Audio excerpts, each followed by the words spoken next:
Everyone, welcome to civil वाला daily current affairs. आज है 21 सितंबर और शुरू करते हैं आज का डिस्कशन। जैसा कि आपने थंबनेल पे भी देखा होगा कि जो इटली है और जो वहाँ की प्रधानमंत्री हैं जॉर्जिया मेलोनी, वो एक कानून लेकर के आई हैं ऐसे लोगों के लिए जो रेपिस्ट होते हैं और इतना हीनियस क्राइम करते हैं। तो इतने हीनियस क्राइम के लिए उनको सज़ा भी इसी लेवल की मिलनी चाहिए। उसी को ध्यान में रख कर के इन्होंने ऐसे पुरुषों के लिए नसबंदी का प्रावधान किया है और जो भी ऐसा क्राइम करता है उसको स्टेरिलाइज्ड कर दिया जाएगा ताकि आगे जाकर के कभी भी वो इस तरीके की जो भी चीज़ें वो ना कमिट कर सके, ना ही उसके अंदर इस तरीके की चीज़ें डेवलप हो। क्योंकि बहुत सारी कंट्रीज़ हैं जहाँ पे इस तरीके की कृत्य के लिए बहुत ही कठोर कानून है। अभी भी कोड़े बरसाने वाला और ये सब भी जो मिडिल ईस्ट कंट्रीज़ हैं वहाँ पे, या पहले भी जब पुराना टाइम था उस टाइम पे भी इस तरीके के क्राइम्स के लिए बहुत ही कठोर दंड दिए जाते थे। या तो उन्हें ज़िंदा जलाया जाता था, या तो उन्हें कोड़े मारे जाते थे, या तो भीड़ पे छोड़ दिया जाता था। बहुत सारे जो है इस तरीके की सज़ा दी जाती थी और मुझे लगता है कि कहीं ना कहीं इस तरीके की सज़ा का प्रावधान होना एक संकेत देगा उन्हें, जो भी ऐसी मानसिकता के साथ होते हैं। और बाकी आप अपना कमेंट सेक्शन में भी बता सकते हैं आपको क्या लगता है, कैसे हम इस चीज़ को कंट्रोल कर सकते हैं और किस तरीके का क्राइम हमें रखना चाहिए। क्योंकि हमारे देश में तो एक भी सिंगल डे नहीं जाता है जब आप इस तरीके की न्यूज़ ना पढ़ें। न्यूज़पेपर है, कहीं भी आपको सोशल मीडिया, यूट्यूब, हर जगह आपको ऐसी न्यूज़ें दिखती हैं। कानून के बावजूद जो है चीज़ें नहीं हो रही हैं तो कहीं ना कहीं हम उसके रूट कॉज पे वर्क नहीं कर रहे हैं। तो आप कमेंट सेक्शन में बताइएगा आपका इससे रिलेटेड आप क्या सोचते हैं। अब शुरू करते हैं डिस्कशन। पहले रिवीजन क्वेश्चन का आंसर देखेंगे। हाल ही में खबरों में रही सुभद्रा योजना किस राज्य की सबसे बड़ी महिला केंद्रित योजना है? जो सही आंसर था वो हमारा था उड़ीसा। ठीक है, नेक्स्ट हमारा क्वेश्चन है आज का पहला, स्वच्छता ही सेवा 2024 अभियान की थीम क्या है? What is the theme of स्वच्छता कैंपेन 2024? इसका जो थीम है वो है स्वभाव स्वच्छता, संस्कार स्वच्छता। स्वच्छता ही सेवा 2024 का अभियान 17 सितंबर से 2 अक्टूबर 2024 तक चलेगा और 2024 के लिए थीम है इसकी स्वभाव स्वच्छता, संस्कार स्वच्छता। ठीक है, इसे याद रखिएगा। कब से कब तक है? 17 सितंबर से 2 अक्टूबर तक है इसकी थीम जो ड्यूरेशन है।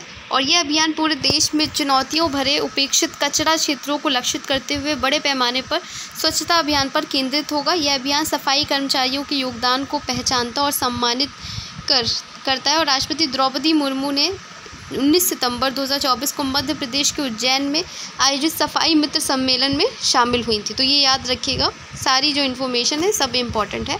नेक्स्ट हमारा क्वेश्चन है, श्रीनगर में पहली बार आयोजित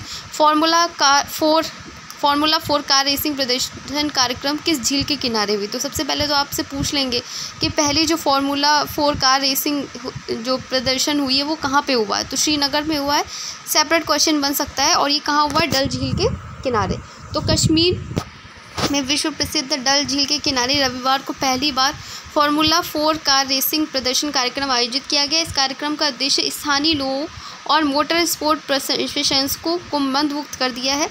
ठीक है, क्योंकि फर्स्ट टाइम था ये, इसे याद रखिएगा। जब भी कुछ फर्स्ट टाइम होता है तो इम्पोर्टेंट होता है। हाल ही में वीनस ऑर्बिटर मिशन VOM के लिए केंद्रीय कैबिनेट द्वारा स्वीकृत कुल वित्तीय प्रावधान क्या है? What is the total financial outlay recently approved by the union cabinet for Venus orbiter mission WOM?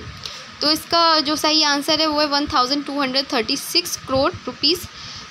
तो भारत की केंद्रीय कैबिनेट ने वीनस ऑर्बिटर मिशन को मंजूरी दी है ताकि शुक्र का अध्ययन किया जा सके। यह मिशन शुक्र ग्रह की सतह, उपसतह और वातावरण का अन्वेषण करने और उस पर सूर्य के प्रभाव को समझने का प्रयास करेगा। यह मिशन ये समझने में मदद करेगा कि पृथ्वी के समान शुक्र कैसे रहने योग्य नहीं बन सका है। ठीक है, तो अब इसी क्वेश्चन से रिलेटेड कुछ बेसिक क्वेश्चन है, आप मुझे कमेंट सेक्शन में बताइएगा कि कौन कौन से प्लैनेट है जिनका कोई सैटेलाइट नहीं है। ठीक है, ये बताइएगा। और जो क्रम होता है सूर्य से डिस्टेंस के अकॉर्डिंग जो क्रम है वो आप बताएंगे कि सबसे पहले कौन सा प्लैनेट आता है और सबसे लास्ट में कौन सा प्लैनेट आता है। और जो पृथ्वी की सिस्टर की तरह किसको बोला जाता है, जो कौन सा प्लैनेट है वो ऐसा। तो इसी से रिलेटेड जो 2-3 क्वेश्चन है आप इनका आंसर कमेंट सेक्शन में करिएगा। नेक्स्ट हमारा क्वेश्चन है, हाल में वर्ल्ड फूड इंडिया 2024 कार्यक्रम की मेज़बानी किस मंत्रालय ने की है? Recently which ministry hosted the event world food India 2024? Food से ही आप गेस कर सकते हो किसने की, खाद्य प्रसंस्करण और उद्योग मंत्रालय ने की है। वर्ल्ड फूड इंडिया 2024 का आयोजन 19 से 22 सितंबर तक दिल्ली के भारत मंडपम में हो रहा है। तो देखो, जब भी कुछ इस तरीके का होता है या तो दिल्ली के भारत मंडपम में हो रहा है या दिल्ली के प्रगति मैदान में हो रहा है। तो गैस करने पे आप इसको गैस कर सकते हो। इस कार्यक्रम में खाद्य प्रसंस्करण, फूड प्रोसेसिंग में जो हम इनोवेशन ला सकते हैं और उसमें स्थिरता को प्रदर्शित किया गया है। वैश्विक खाद्य क्षेत्र में भारत की बढ़ती भूमिका को उजागर किया गया है। नेक्स्ट हमारा क्वेश्चन है, हाल ही में समाचार में देखा गया पेश टाइगर रिजर्व किस राज्य में स्थित है? पेश tiger reserve recently seen in news is located in which state? तो सही आंसर है हमारा MP। ठीक, मैंने नेशनल पार्क्स और रामसर साइट्स वगैरह की ट्रिक्स बताई थी 5 मिनट सीरीज़ में, तो वो आप जा कर के देख सकते हैं। जो प्लेलिस्ट बनी हुई है 17 वीडियोज़ हैं उसमें, उसको जा कर के ज़रूर देखिए, क्योंकि ज्योग्राफी की जो ट्रिक्स हैं और क्योंकि ज्योग्राफी का से क्वेश्चन काफ़ी आते हैं। तो मैंने जो सीक्वेंस बताया था कि आपको पॉलिटी करनी है, ज्योग्राफी करनी है और साइंस वगैरह, तो पॉलिटी के का भी आप देख सकते हैं, उसकी भी ट्रिक्स अवेलेबल है। ज्योग्राफी से ही मैंने स्टार्ट कराया था, जो भी जैसे इक्वेटर है आपका, ट्रॉपिक ऑफ कैप्रिकॉर्न है, ट्रॉपिक ऑफ कैंसर है, इससे रिलेटेड जो कंट्रीज़ हैं, मेडिटेरियन सी से रिलेटेड कौन कौन सी कंट्रीज़ हैं, सारी ट्रिक्स मैंने बताई हुई हैं, उससे जाके ज़रूर देखें। और साइंस की जो मैंने ट्रिक्स बताई हैं आपको, पॉलिटी की जो बताई हैं, इकोनॉमिक्स में जो भी टॉपिक्स मैंने कवर कराए हैं आपके, उसे ज़रूर जा कर के देखें, क्योंकि उससे आपको बहुत हेल्प मिलेगी।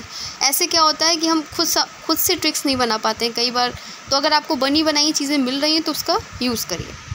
तो अभी मैंने पूछा था क्वेश्चन आपसे कि पेश टाइगर रिजर्व कहाँ पे है? तो यह है मध्य प्रदेश में। पेश टाइगर रिजर्व मध्य प्रदेश में है, जहाँ चित्तल की अधिक जनसंख्या के कारण पारिस्थितिक तंत्र को संतुलित करने के लिए स्थानांतरण प्रयास किए जा रहे हैं। और ये एक आम हिरण की प्रजाति है, जहाँ चीतल करके भी बोलते हैं उसको, और ये भारतीय उपमहाद्वीप में पाया जाता है। नेक्स्ट क्वेश्चन है हमारा, हाल ही में AIKEA अभ्यास नामक आपदा प्रबंधन राष्ट्रीय संगोष्ठी कहाँ आयोजित हुई है? तो ये कहाँ हुई है? चेन्नई में हुई है। IKEA करके कहाँ पे हुआ है? आपदा प्रबंधन से रिलेटेड है। राष्ट्रीय आपदा प्रबंधन प्राधिकरण और सेना के दक्षिणी कमान द्वारा 1-2 दिवसीय राष्ट्रीय संगोष्ठी IKEA अभ्यास का आयोजन किया गया है। कहाँ पर? चेन्नई में। नेक्स्ट क्वेश्चन है हमारा, हाल ही में खेल मंत्रालय ने ओलंपिक पदक विजेता किस निशानेबाज को अपना ब्रांड एम्बेसडर नियुक्त किया है? तो खेल मंत्रालय ने, क्योंकि मनु भाकर न्यूज़ में भी है, तो अब मनु भाकर से रिलेटेड आप बताइएगा ये किस गेम से रिलेटेड है और कितने मीटर पिस्टल में जो है उनका जो था उसमें उन्होंने ब्रॉन्ज मेडल जीता है। ठीक है, तो आप इससे रिलेटेड बताइएगा। बाकी पैरा ओलंपिक से रिलेटेड कि भारत की कौन सी रैंक है, किसने कौन से मेडल जीता है, ये भी आप कमेंट सेक्शन में बताइएगा। Recently ministry of ports, shipping and waterways has appointed which Olympic medallist shooter as its brand ambassador? तो सही आंसर था हमारा मनु भाकर। तो खेल मंत्रालय ने अपना ब्रांड एम्बेसडर नियुक्त किया है। ठीक है, इसको याद रखिएगा। नेक्स्ट हमारा क्वेश्चन, एशियन चैंपियंस ट्रॉफी 2024 किस देश ने जीती है? तो भारत ने जीती है। Which country won the men's Asian hockey championship trophy? तो भारत ने जीता है, इसको याद रखिएगा। और भारत पुरुष हॉकी टीम ने 17 सितंबर को चीन के मॉकी हॉकी प्रशिक्षण बेस में, ठीक है, चीन में हुआ था ये, वहाँ पे इन्होंने ट्रॉफी जीती है। नेक्स्ट हमारा क्वेश्चन है, national anti doping agency India inclusion conclave का दूसरा संस्करण कहाँ आयोजित किया गया है? Recently where was the second edition of the national anti doping agency India inclusion conclave held? ये कहाँ पे किया गया है? ये भी नई दिल्ली में किया गया है। नेक्स्ट हमारा क्वेश्चन है, भारत के निर्वाचन आयोग द्वारा लॉन्च किए गए KYC मोबाइल ऐप में C का क्या अर्थ है? The election commission of India has launched a new mobile application called KYC. This app allows voters to check if any candidate is standing for election in their constituency has a criminal record. What is the meaning of C in KYC? तो इसका नाम है Know Your Candidate, है ना? Know Your Customer होता है KYC, लेकिन यहाँ पे इसका मतलब है Know Your C for Candidate. तो निर्वाचन आयोग ने Know Your Candidate नामक एक मोबाइल ऐप लॉन्च किया है और इस ऐप से मतदाता अपने निर्वाचन क्षेत्र में उम्मीदवारों के आपराधिक रिकॉर्ड, ये तो बहुत अच्छा कदम है कि मोस्ट ऑफ दी जो लोग होते हैं पॉलिटिक्स में, वो उनका कहीं ना कहीं कोई आपराधिक रिकॉर्ड रहता है, सबका नहीं बट कुछ लोग होते हैं ऐसे। तो ये अच्छी चीज़ है, अच्छी पहल है Know Your Candidate app. Bharat का पहला तेल पाम प्रसंस्करण यूनिट कहाँ शुरू हुआ है। तो आज मैंने 2 एक्स्ट्रा क्वेश्चन लिए हैं क्योंकि कल रिपीट हो गए थे क्वेश्चन। मैं नहीं चाहती आपको किसी भी तरीके से लॉस हो, तो इसको देखिएगा। Where is the India's first oil palm processing unit started operation, कहाँ पे? अरुणाचल प्रदेश में हुआ है। तो अरुणाचल प्रदेश में पहली एकीकृत तेल पाम प्रसंस्करण इकाई 3F ऑयल पाम शुरू की गई। तो पहला है, तो इसलिए हमारा इंपॉर्टेंट हो जाता है, इसे याद रखिएगा। नेक्स्ट हमारा क्वेश्चन है, चुनाव आयोग ने हाल ही में किस राज्य में मतदान के प्रतिशत में सुधार के लिए मिशन 414 अभियान शुरू किया है। The election commission has launched a special campaign in which state to boost voter turnout in 414 polling station with less than 60% voter during the Lok Sabha polls. तो ये कहाँ शुरू किया गया? ये हिमाचल प्रदेश में किया गया, इसे याद रखिएगा। चुनाव आयोग ने हिमाचल प्रदेश में 414 मतदान केंद्रों में मतदान प्रतिशत बढ़ाने के लिए मिशन 414 अभियान शुरू किया है और पिछले लोकसभा चुनावों में यहाँ पे 60% से भी कम मतदान हुए थे, उसी को ध्यान में रख करके इसे शुरू किया गया। अगर हम देखें हिमाचल प्रदेश के बारे में तो इसकी जो कैपिटल है वो है शिमला गर्मी में, और सर्दियों में इसकी कैपिटल हो जाती है धर्मशाला। मुख्यमंत्री सुखविंदर सिंह सुक्खू और उप मुख्यमंत्री है मुकेश अग्निहोत्री। राज्यपाल है शिव प्रताप शुक्ल। ठीक, अब ये टेस्ट क्वेश्चन है जिनका आंसर आपको बताना है। एक तो विस्तारित ब्रह्मांड परिकल्पना क्या कही जाती है किसको, और एक master treaty is related to which of the following, climate change, Europe unification, nuclear परमाणु अप्रसार और परमाणु आपूर्तिकर्ता समूह, इससे रिलेटेड बताना है। और विस्तारित ब्रह्मांड परिकल्पना को भी क्या और कहा जाता है? नेबुलर सिद्धांत, बिग बैंग सिद्धांत, स्थिर अवस्था सिद्धांत, स्टेडी स्टेट थ्योरी, या उपरोक्त में से कोई नहीं। ये 2 टेस्ट क्वेश्चन हैं, बाकी जो भी मैंने पूछा है उसे ज़रूर बताइएगा। ठीक है, तो ये था आज का डिस्कशन। और ज़्यादा से ज़्यादा लोग कमेंट करिएगा, बहुत कम लोग कमेंट करते हैं, लाइक भी नहीं करता है कोई, तो इसलिए थोड़ा इस पर भी अगर आपको अच्छा लगता है डिस्कशन तो आप इसे ज़रूर करिएगा। तो मिलते हैं कल एक नए डिस्कशन के साथ में, तब तक अपना ख्याल रखिए और पढ़ाई करते रहिए। धन्यवाद।